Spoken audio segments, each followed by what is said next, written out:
Austin police right now in the middle of an extended no-refusal initiative for the Labor Day holiday. Through September 6th, officers will get a warrant to draw blood from any suspected drunk driver who refuses to give a breath or blood sample on their own.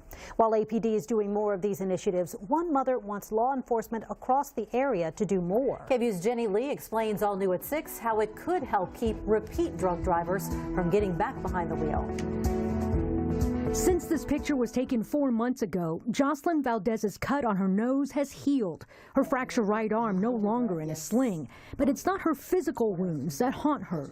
Just waking up with that crying in my head, it's just a different type of crying from your kid. That crying Valdez had never heard before came from her 6-year-old son, Ari. A seatbelt left a gash on his face after police say this man, Jorge Labrada, crashed his car into Valdez's and into a second vehicle. Valdez was driving her 3 young children home to Bastrop on Highway 71 in April when she says Labrada drove diagonally from the shoulder and slammed into her. Could have killed us. Killed me or any of my child. Or my children.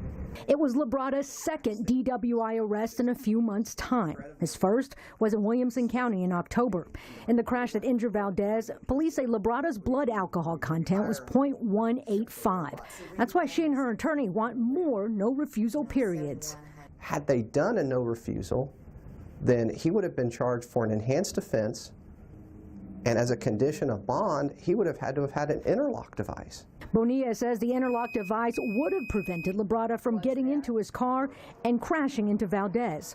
As of last year, first-time DWI offenders with BACs higher than a 0.15 are legally required to install ignition interlock devices. If alcohol is detected, the car won't start.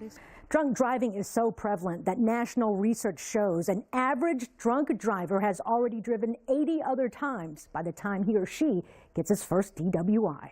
A big problem with deadly consequences.